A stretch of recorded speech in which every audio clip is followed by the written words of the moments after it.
La fiscalité contribue à la promotion économique des femmes et des jeunes. Le sujet était abordé lors d'une conférence de presse tenue ce matin par la présidente de la plateforme des femmes pour gagner. À Cuba, les scooters électriques sont en vogue face au manque d'essence qui prévaut dans ce pays d'Amérique latine. Bonsoir, bienvenue aux 19h. Comment se servir de la fiscalité pour participer à la promotion économique des femmes et des jeunes? La question était au centre d'une conférence de presse. Maître Christiane Biti-Kouyaté, présidente de la plateforme des femmes pour gagner PFG, invite les entreprises à mettre en application une disposition fiscale qui encourage les entreprises à faire des dons aux organisations de femmes et de jeunes. Clément Boko. Les associations de femmes et de jeunes veulent prendre une part active dans le développement économique de la Côte d'Ivoire. Pour ce faire, la plateforme des femmes pour gagner PFG incite les entreprises à mettre en application une disposition fiscale qui encourage les industriels à participer à la promotion économique des organisations de femmes et de jeunes. Au lieu de toujours compter sur l'État, on doit se prendre en charge, c'est déjà pas mal. Qu'il y ait eu ce projet de loi qui a été adopté par l'Assemblée nationale qui permet que 2,5% du chiffre d'affaires puisse être donné à des associations de jeunes et de femmes au travers de leurs membres puissent voir leurs revenus augmenter. Qu'on arrête de dire qu'il faut toujours compter sur l'État. Le montant de ces dons est plafonné à 200 millions de francs CFA. En Côte d'Ivoire, quelques entreprises sont déjà engagées dans cette dynamique à travers des fondations. Mais leur nombre reste insignifiant face aux besoins exprimés par les femmes et les jeunes. Allons à la découverte du mentoring, un outil personnalisé et adapté de développement des compétences. Le mentor, généralement un senior, transmet sur le long terme son expérience à un junior. Ici, en Côte d'Ivoire, à l'initiative de Lead for Her, la journée internationale du mentoring a permis de renforcer la collaboration entre mentors et mentees à travers des débats et échanges. Thème retenu, mentoring et autonomisation de la femme. Frédéric Oulaye, Patricia Omouitia. Plus de 200 femmes, dont la majorité sont des jeunes filles, vont à l'assaut de l'entrepreneuriat. Travailler à son compte, diriger des entreprises, un défi à relever par ces femmes. Mais cela passe par la formation et nécessite aussi le soutien d'un mentor. Pour cette édition de la Journée internationale du mentoring, l'accent a été mis sur le mentoring et l'autonomisation de la femme. On parle d'autonomisation financière, mais en réalité, il faut d'abord préparer l'autonomisation émotionnelle. Donc le développement personnel de la personne qui recevra l'argent pour gérer son activité ou pour créer d'autres sources de revenus. Dans notre cas, Lead for Her, c'est la jeunesse qui nous intéresse. Et nous avons pour l'instant opté pour le développement et l'innovation scientifique et technologique. Partage d'expérience ou encore coaching, le programme mentoring est une belle expérience. Engagée dans l'entrepreneuriat, Laetitia, bénéficiaire d'un coaching, témoigne. L'entrepreneuriat, ce n'est pas ce qui permet de fermer la brèche du chômage. Moi, je me dis que c'est un appel. C'est un sacerdoce. Si vous sentez l'appel, vous essayez. Ensuite, vous trouvez une figure, une référence, un mentor pour vous accompagner dans votre marche. Il y a des modèles de réussite. Et c'est important que ces modèles de réussite expliquent justement et partagent l'expérience à ces jeunes femmes qui pensent que pour être autonomes, elles ont besoin de passer ou elles ne voient pas forcément de solution. Et le partage d'expérience, le mentoring permet effectivement à un moment donné d'aborder cette thématique de l'autonomisation. À travers ces différents programmes de mentorat, Lead for Her affiche la volonté de mettre en lumière les compétences féminines et travailler à l'industrialisation de la Côte d'Ivoire. En marge de cette cérémonie officielle, la présidente de Lead for Her a invité Lead for Him, les mentors et mentees, à prendre part à un gala pour continuer les débats et les échanges. À l'ouverture de la 6e journée ivoirienne de nutrition, la Société ivoirienne de nutrition sensibilise les populations autour du thème sécurité alimentaire et hygiène des aliments. Cette journée vise à accroître les connaissances afin d'éclairer les populations sur leur santé, comme nous explique ici Astou Touré le cas de l'huile de palme. Trop riche en acides gras saturés, Source de déforestation, menace pour la biodiversité, autant de reproches à l'actif de l'huile de palme. La Société ivoirienne de nutrition, dans sa mission de formation, de recherche et de sensibilisation, a mené des études sur ce produit. Contrairement à ces idées préconçues, l'huile de palme aurait plutôt des vertus. Dans le sens que l'huile de palme est riche en ce qu'on appelle les antioxydants. Les antioxydants, ce sont des substances qui permettent à l'organisme de lutter contre l'oxydation. Donc, je vous dirais comme ça, par exemple, de lutter contre le vieillissement, par exemple, accélérer des cellules et de protéger donc les cellules. Et l'huile de palme en contient, comme par exemple les caroténoïdes. C'est ce qui explique la couleur rouge de l'huile de palme. C'est une huile qui contient non seulement des acides gras saturés, parce que l'organisme a besoin d'acides gras saturés, mais aussi les acides gras insaturés, qu'on appelle communément les oméga 3 et les oméga 6. Première huile la plus consommée dans le monde, l'huile de palme est utilisée par 2/3 de la population mondiale. Malgré sa teneur en acides gras saturés, même si elle est consommée sous toutes ses formes, l'huile de palme serait peu mise en cause dans les accidents cardiovasculaires. Nous avons des travaux sur l'huile de palme qui montrent les effets bénéfiques de la consommation de l'huile de palme sur la santé. Et aujourd'hui, à l'échelon national, des travaux, des projets de recherche nous ont été confiés pour démontrer la non-nocivité, je dis bien, la non-nocivité et les effets bénéfiques de la consommation de l'huile de palme, aussi bien chez les sujets en bonne santé apparente que chez les sujets qui sont diabétiques, qui sont porteurs de maladies métaboliques, les maladies chroniques comme l'hypertension, les maladies cardiovasculaires, chez qui il est déconseillé cette huile-là. Des travaux sont en train d'être faits et les résultats préliminaires montrent des effets bénéfiques de la consommation de cette huile-là chez ces personnes-là. Ces révélations ont été faites à l'occasion de la 6e édition de la Journée ivoirienne de nutrition, célébrée autour du thème sécurité alimentaire et hygiène des aliments.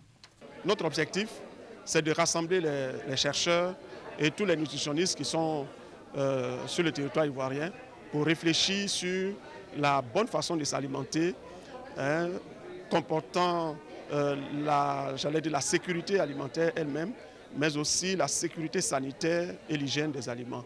Et ces deux éléments sont très importants pour que la population soit en bonne santé. Ateliers et visites de stands ont aussi marqué cette journée. L'Église des Saints des derniers jours, à travers sa branche humanitaire dénommée LDS Charities, a offert du matériel ophtalmologique à l'hôpital général de Yopougon. Un don pour contribuer à la prise en charge sanitaire des populations démunies.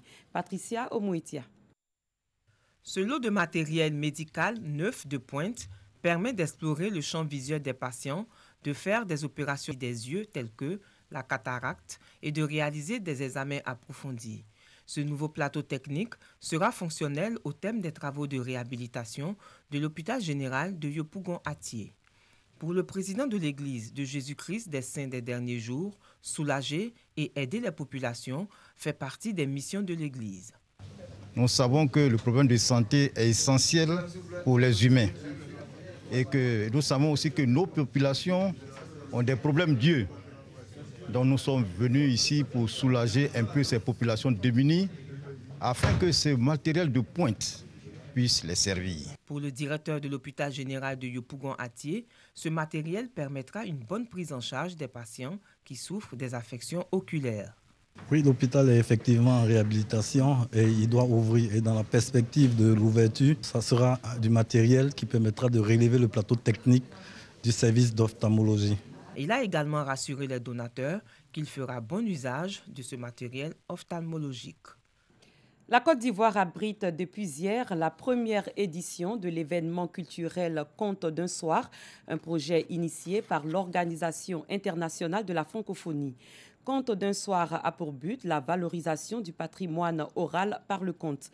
Il répond à une stratégie de développement de la diversité culturelle dans l'espace francophone. Plus de 40 conteurs professionnels et amateurs se produisent sur des scènes éclatées dans le district d'Abidjan. Jean-Marc Djadji revient sur cet événement. Un soir où tout individu pourra exercer ses talents de conteur. Contes d'un soir, dernier né des projets culturels de l'Organisation internationale de la francophonie OIF, se déroule demain 8 novembre 2019 à Abidjan. Son objectif, valoriser le patrimoine oral à travers l'art du conte dans l'espace francophone. On s'est dit quelle est la forme d'art et de créativité qui se prêtait le mieux à l'exercice de préservation de la diversité culturelle et linguistique. Nous avons trouvé le conte. L'objectif attendu, c'est la préservation du patrimoine immatériel, c'est la valorisation de l'art du conte et du conteur. Prestations scéniques et réflexions autour des problématiques liées au conte sont au menu de l'événement. 40 conteurs internationaux prendront part au projet. Le choix de la Côte d'Ivoire pour cette première édition se justifie par ces initiatives visant le développement du conte. Il faut un cadre politique et institutionnel approprié. Il faut un espace public réceptif, c'est-à-dire un public averti et un public amateur. Et si on part de ça, on peut aisément comprendre le choix de la Côte d'Ivoire. Conte d'un soir s'inscrit dans le cadre du programme P03 de l'OIF, Gouvernance culturelle et linguistique, le dialogue des cultures. Le Maolid, commémoration de la naissance du prophète de l'islam, se célèbre ce soir. La nuit de la naissance du prophète Mohammed, paix et salut sur lui, est organisée dans toutes les communautés musulmanes du monde entier. Ici, en Côte d'Ivoire, les fidèles se souviendront du messager d'Allah à travers des prières et des prêches dans les différentes mosquées du pays. Sachez que le Maolid se célèbre à la date du 12 de Rabia al-Awwal, 3e mois de l'année musulmane. Ailleurs, les chefs d'État, la chancelière allemande Angela Merkel et le public déposent ce 9 novembre 2019 des fleurs sur le mur de Berlin pour célébrer les 30 ans de la chute de ce mur. La chapelle de la Réconciliation a été édifiée sur le terrain d'une ancienne église détruite sous la dictature communiste est-allemande parce qu'elle se trouvait dans la zone du No Man's Land entre les deux parties de la ville. La chancelière allemande a exhorté l'Europe à défendre la liberté et la démocratie de plus en plus contestée. Angela Merkel était accompagnée notamment des présidents de Hongrie, Pologne, République tchèque et Slovaquie, des pays qui ont largement préparé le terrain à la chute du mur le 9 novembre 1989, mais qui sont aujourd'hui aussi sous le feu de la critique, souvent accusés de ne pas pleinement respecter les règles de l'état de droit.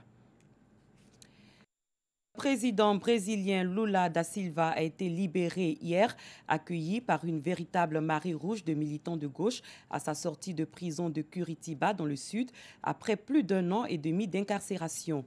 Dans sa première réaction à la sortie de prison de Lula, le président brésilien Jair Bolsonaro a demandé aujourd'hui aux Brésiliens, je cite, « épris de liberté, de ne pas donner de munitions à la canaille ».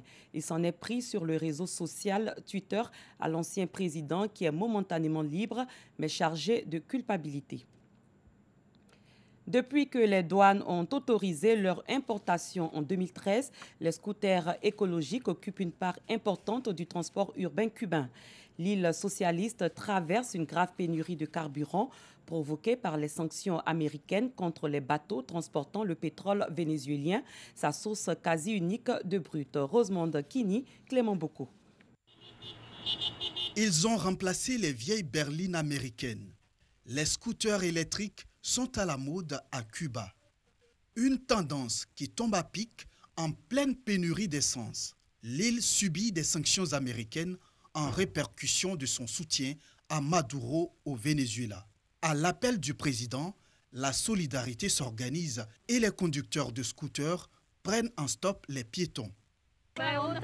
Cette initiative me plaît beaucoup. Ça aide l'économie du pays, ça aide vraiment les gens qui sont dans le besoin. C'est vraiment bien. Plus de 200 000 scooters électriques circulent aujourd'hui à Cuba grâce à l'ouverture des importations en 2013. En sport, la Côte d'Ivoire débute idéalement la Coupe d'Afrique des Nations des moins de 23 ans par une victoire. Les Éléphantos ont battu leur homologue du Nigeria sur un score étriqué de 1-0. L'unique but des éléphants olympiques est l'œuvre de Silas Nyaka sur un pénalty à la 71e minute. Le résumé de ce match avec Arsène Kwasi et Oda Legbe. Opposés au Nigeria pour leur entrée en lice, les éléphants entrent bien dans la partie et s'offrent les meilleures opportunités, comme en témoigne la tête manquée d'Issouf Dao. Dans la foulée, Issouf Dao est à nouveau tout proche d'ouvrir le score, mais sa frappe frôle le cadre. La pause intervient sur ce score vierge. Un manque d'efficacité des éléphantos qui sonne le réveil des jeunes nigérians en seconde période. Sur un corner bien exécuté par Kelechi, Okonko Orji est tout prêt de débloquer la situation au tableau d'affichage. Mais le gardien ivoirien ira taper doit son salut à la barre transversale. Menacés par l'ouverture du score, les poulains d'Aïdara Choualio se remettent dans le sens de la marche et obtiennent un pénalty suite à un geste irrégulier d'Olissa Nda. Vigilant sur cette action, l'arbitre consulte son assistant avant de sanctionner doublement l'équipe du Nigeria. Carton rouge suivi d'un pénalty. Silas Nyaka se propose et transforme difficilement. Un acquis d'un but que les éléphants préservent jalousement jusqu'à la fin du match. 1-0, score final. Les éléphants assurent l'essentiel et lancent idéalement leur compétition avant la prochaine sortie prévue le mardi 12 novembre face à l'Afrique du Sud. C'est la fin de ce 19h. Merci de l'avoir suivi. Très bonne soirée. Je vous dis à demain.